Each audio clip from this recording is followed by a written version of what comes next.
would say really a couple of things about why we do what we do at Murdock. It's really not about Murdock. We understand that we have the opportunity to be a catalyst for nurturing and building more healthy individuals, more healthy families, and more healthy communities. Grants are one way that we're able to help organizations, though most people don't realize that our grants are the culmination of a whole series of things that we hope help organizations. That's really where the enrichment programs have grown from. By enrichment, what we're talking about are really three major groupings of programs. The programs are around the areas of capacity building, where we do essentials of development and the board development. And then in Christian leadership, we do the Vision and Call intern program. We do the leadership conference. We do the Women in Leadership program. The third area is in science, education, and research, where we do Partners in Science and the Murdock College Science Program.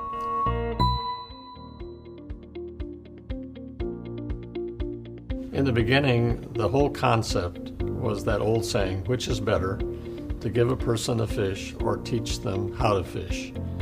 And that's been the premise all along, to bring them in and equip them with the basic tools to raise the resources that they need to carry out their mission. If you aim at nothing, you're going to hit it every time.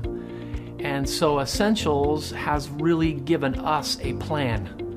How to do development, how to do the work, what does all of those things look like? It has really given our organization that strategy. The Essentials in Development program really accelerated our growth and expansion. The value the Essentials in Development program has brought to our organization is giving us a very clear path for how we raise money and how we talk to our donors, and it's all with one voice. One would be the long-term goal. The organizations are no longer driven by budget and crisis, but where they're driven by vision. The Trust's heart would be that we would hope every nonprofit flourishes and greatly fulfills its mission. But the key to that is a healthy board. Why do organizations need healthy boards? Because they are so critical to the future of the organization. As the board goes, so goes the organization. Most boards and nonprofit ministries are just running so hard and fast on the immediate. The number one gift you can give to them is perspective. The value for us in being a part of the pilot project was that we walked through it with our board chairman.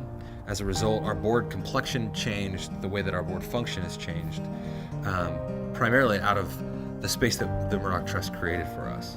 In the beginning, Warm Beach Camp's board went through the board leadership training that the Murdock Trust is offering.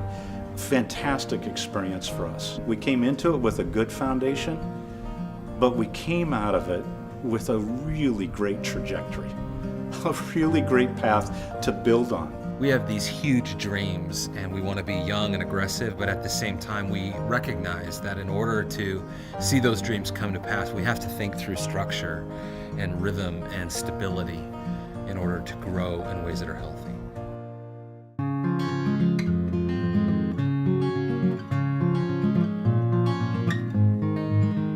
An investment in leaders has a ripple effect into organizations. Being a native of the Northwest, it's been amazing to be welcomed into the Murdock Trust leadership circle, so to speak, and to see a lot of the organizations that have influenced me and have allowed me to understand my role as a Christian and how we're called to love this world. It gives us a time just to listen and learn, because we are constantly teaching others. Here, we leave aside our leadership accountabilities, and we are here, frankly, as learners. Leaders are the ones who educate. Leaders are the ones who help people understand how they actually will navigate the world that they find themselves in.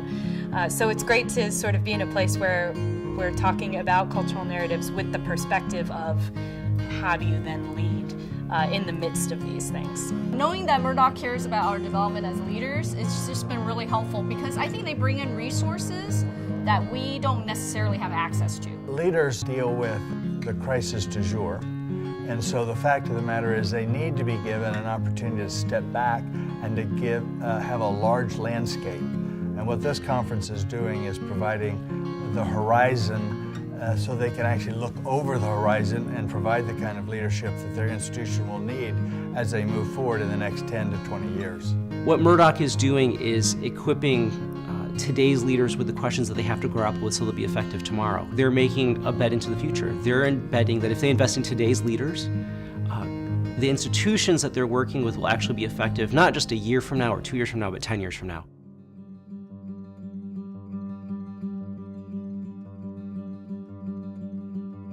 The context of the program started really about 10 years ago when we began to listen to people through our proposal process at the Trust who were struggling with finding quality entry-level people into their organizations. What we discovered is that many organizations had really lost a commitment to a really quality internship program. Why this program called Vision and Call is so important is it gives organizations this incredible chance to understand, to recognize, to admit that the future lies in young people. It gave me a lot of practical experience in the workplace that while my education prepared me for, could never have actually given me. Being a part of Vision and Call has been one of the most transformative pieces of my life thus far. Being a Vision and Call intern, it presents you with a capital that's so different than any other kind of capital. To have experience is like invaluable. And I think a lot of people kind of undermine that because they think so much about going to school and doing all these different things, and then when they get into their job or they get into the workplace, it's way different than what they expected or what they thought it was going to be. Vision and Call is such a great opportunity to get to really know what it's like and to get to really see what you're going to be doing for the rest of your life. We need to pass on to the next generation what we do, the passion, the whys of what we do, not just how to do it, why we do what we do. That's what's important. We've got to pass on what we know so that it can be taught.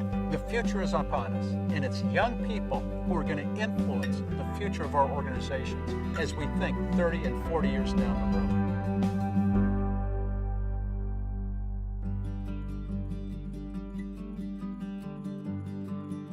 In Christian circles, it was largely male-dominated. So initially, it really was just a chance to get together, and we did a lot of praying. But over the years, this group has grown to the point of being a focus for the Murdock Trust. I think the reason it's so important to invest in women in leadership roles is because not a lot of people are doing it. And so to know that my leadership is valued by other leaders who have gone before is really encouraging. What a woman would gain from attending a leadership program here is she would certainly learn a lot about herself. I feel like the Murdock Trust has invested in my life in a way that has really carried me forward. It's gathering together women who are seeking to follow the Lord in their various callings around the Northwest and making a unique impact as women. I sit in a table with women that are my own age, women that are a decade ahead or a couple, and so you have all different walks of life. I can say that I'm a better leader of leaders because I have the opportunity to attend.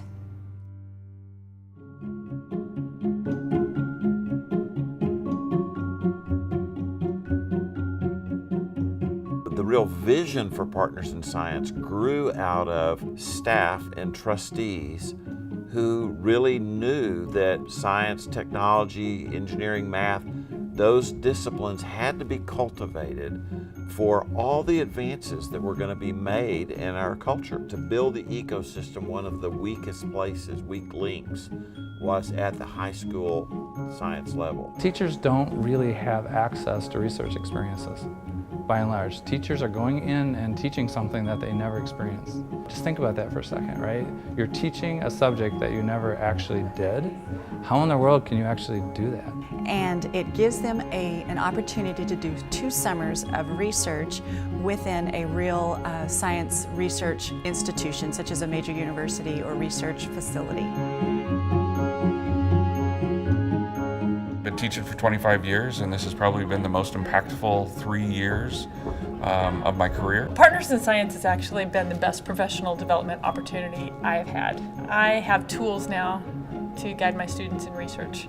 I am much more confident than I used to be. This year marks our 500th partnership between a teacher and a researcher, and I've had a couple of teachers tell me that they were on the verge of retirement until they participated in the Partners in Science program, and it reinvigorated and revitalized their teaching.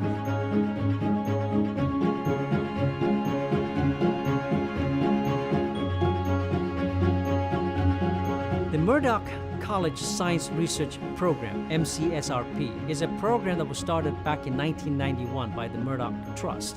The idea is to provide support for private liberal arts colleges who have established research programs to help them cement their research culture so that they can provide more research opportunities for students and faculty. We really believe strongly that to teach science, you do science. It is better to teach someone the scientific process by walking them through that and have them do that and discover that, as opposed to reading it in a book or hearing it in a lecture. I am like one of few of my friends that has actually worked in a research lab for consecutive years. I'm so grateful to have had the opportunity to start doing research after my freshman year of college.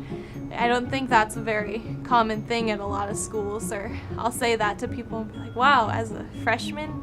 And it was just such a cool thing to be able to do and be involved in, and it gives me a better idea of what I want to do later, having had these opportunities so early. We're here at the Murdock Undergraduate Research Conference, and I have just been really impressed with all of the students that I have seen so far. This is an opportunity that I think a lot of people don't get until they go to graduate school. It's quite a unique conference. There's really nothing like this anywhere in the United States. A little bit about the research that I'm doing. I am helping to study the effects of antipsychotics on sleep. I've always known that I've wanted to help people and be of service to people, but by doing research, you're really at the core of it, at the forefront of these new discoveries, and that's kind of the most direct way to impact people's lives. The first conference that was held back in the early 90s, there was probably about 40 or so attendees. Now, the number of attendees, we're expecting about 500 this year, and the number will continue to grow.